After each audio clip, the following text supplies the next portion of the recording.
Sueur.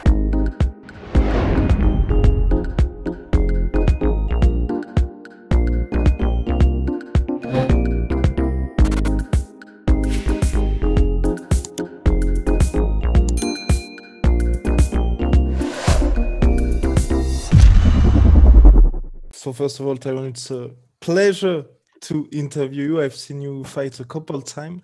Last time was in Vegas.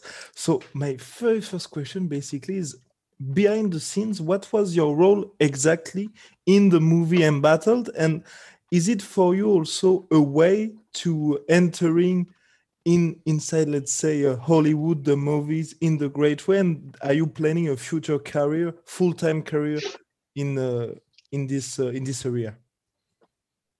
You know, this isn't my first film, so I wouldn't say this is an introduction, but it was definitely a different opportunity for me to play a situation where I was a commentator instead of the fighter. And I just think it's important for people to see you in a different light, and not always a tough guy, not always, the fighter or somebody overly aggressive or somebody that's kind of intellectual. So I got a chance to do that. It was very fun. I plan on being a full-time artist, and one without limits. One, no one can tell me just act or just fight or just do music or just, be a dad or whatever. I feel like, we as humans, we always limit ourselves. Our bodies are really capable of, the impossible, and we got to really challenge ourselves. So that's what my goal has always been, and that's what I'm going to continue to do. Exactly, and that's what for me made you and makes your career very interesting, is that basically it seemed that you always used MMA as a mean to do other things, from rap music, acting, TV shows. When did you understand, let's say, the importance of being more than a sportsman? I just feel like you giving a platform, and I feel like my platform was always to encourage and inspire people and to kind of give God glory for all the gifts he gave me. So if the more things I do and the more people that watch, everybody doesn't watch MMA. Some people may watch a movie. Some people won't watch a movie at all. I usually don't watch a ton of movies, but some people actually say, you know what? I want to listen to this record or this song. So there's so many different avenues where you can reach certain people and kind of just show people that things are possible, and, make them question what they're doing, and make them question, are they actually giving all in what they're, going after? And that's the situation that I place myself in. And I'm kind of always known as a trailblazer. I'm kind of known as a person that goes out and does something first. And usually people come behind and try to do the same thing. But, at the end of the day, I'm showing them as well that it's possible. And honestly, what has been the most difficult, fighting, headlining a UFC main event, or acting? Acting for sure, because acting is a lot of inner monologue. It's a lot of acting without words. You watch Stallone, he's probably the GOAT at that. You watch Denzel Washington, they know exactly what to do at what time. Nobody's telling them, nobody's giving them advice. And they're doing these things, and it's like it makes and breaks a movie. Sometimes people do too much. I'm like, oh, the earpiece, why are you doing all that? You look like you're spazzing out. So to find a happy medium and be very believable is very difficult. You be in a trailer and you freaking yourself out. You can say one line a million different ways. Of course, you're acting now. You're not in the UFC anymore, but you're about to fight Jake Paul in a big fight. Do you believe in Father Time, and where do you see yourself in 5 years? Yeah, I see myself fighting. I see myself being the best. I see myself utilizing my experience. One thing that's good for me is I did a lot of training. I did a lot of training for this moment 10 years ago. I trained to be well-versed in striking, grappling, jiu-jitsu, wrestling, all the different categories, and mindset, the strength and conditioning, nutrition, and just really put myself in a position where, like, I really don't have a lot of holes in my game. So kids may be hungry. They may have learned the spinning back kicks, fist jump kick off the cage. But when it comes down to experience and IQ and being able to see things, I have that, and there's not very many people that are faster and more explosive than me, like even the younger kids. So what am I really gonna miss a beat at? I'm not really gonna miss a beat. I'm training still. My plan right now is I can't do what I used to do at 25. Take long breaks and don't warm up and just, you know what I mean, do all this crazy stuff and be all over the place. I really got to continue to train. Even in between fights, I got to continue to train, keep my base, keep my body moving. If you don't move it, you lose it. The older you get, and whether we want to be honest with it or not, the older you get, if you don't utilize your body and you don't utilize your you know what I mean, your skill sets, you know, these young kids, man, they hungry. They got more time on their hands. They don't have kids. They don't have responsibilities. They'll sneak up on you. And before you know it, you'll be standing across from somebody that looked up to you that's trying to take you out. And would you say that this fight, this upcoming fight, is basically kind of the most dangerous or one of the most dangerous in your career? And that's what's surprising to me, because at 39 years of age, you are having a huge challenge in front of you. Do I? I think so. I think so. I mean, he's a full-time boxer. I don't know where you got the information from. I feel like if you look back and see who I fought, it would disrespect my opponents to even make that sentence like that. You know, to fight a huge challenge was Carlos Condit, a huge challenge was Rob Lawler, a huge challenge was a young and up and coming Darren Till, a proven warrior with many fights and many knockouts and undefeated. That's the challenge. This kid's a good fighter, and I'm taking him very seriously. He has a good right hand, and he has nothing wrong, but he's doing this for clout. It's not because in his heart he wanted to be a fighter kid. He was a kid that was an actor. He was a kid that was a YouTuber. And his stardom and people giving a fuck about what he did caused him to be able to do boxing, because it's entertainment. It's about views. So someone that gets a lot of views already, 20 million subscriptions already, are going to bring a lot of people to the show. So this is just his greatness in another category is allowed him to be able to box. But let's not ever disrespect my opponents and say he's the most dangerous anything, because he's not.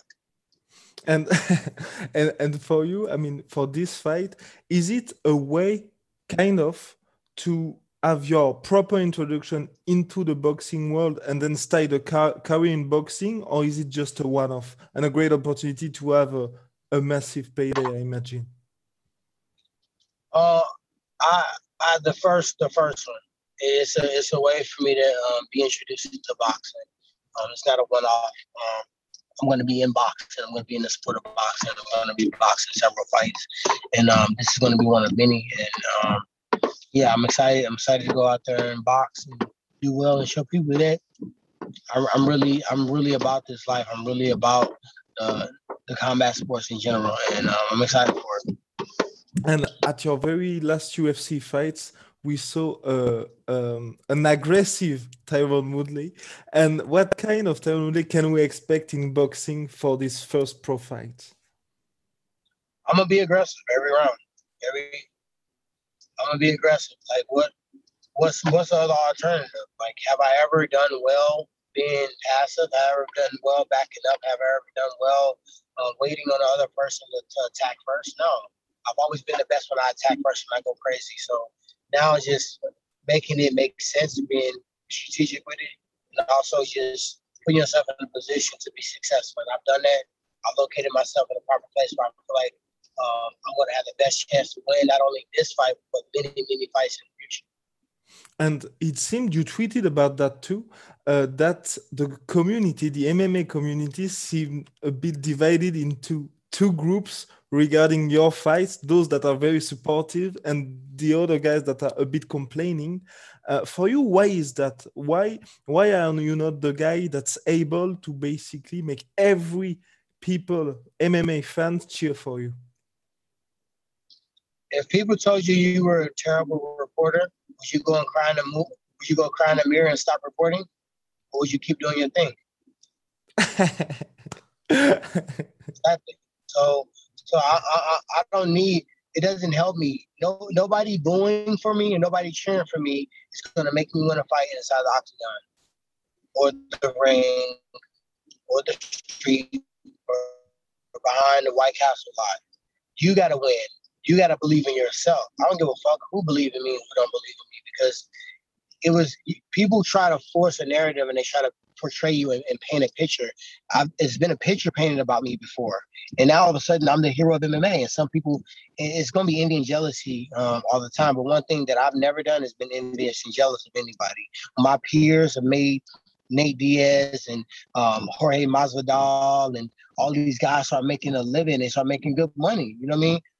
I'm happy for them because I know it's hard. I know it's the right timing and it's right position. You got to be able to be in a position where you don't quit and you don't give up and you stay with it. And then when you get your opportunity, you still good enough to actually win. And if someone does that and they actually make that money, I'm excited for them, because what God has for me is for me, and what He has for them is for them. They can't take what I got. This fight, no other UFC fighter is gonna get a dime for my fight. So why are they so concerned about it? And I'm not concerned about their fight because I'm not gonna get a dime for their fight.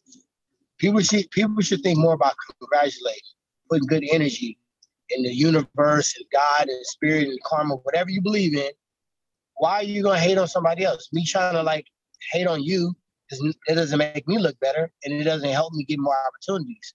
People start congratulating and start being happy for other people genuinely. You know what I mean? It's way better on your body to just be happy for somebody genuinely than it is to like sit there and want to hate on them. Exactly. And would you say that over your career in Strikeforce, UFC, of course, would you do you have how would you judge your career? Would you say that you have surpassed your expectations from the beginning, from the young Tyron that started MMA? No, I mean, I would say that the reason why I'm still fighting is because what I feel God showed me is greatness. He showed me being the best, and I haven't reached that point yet. My body's not telling me it's time to stop. My support circle's not telling me it's time to stop. And the opportunities that are coming forth that I know that are blessings are not telling me that. So I feel like I've had a good career, and many can say that I can walk away and, no one can ever say I'm not one of the greatest. But I know what God had me, and I know what He has set for me, and that's what I'm going after.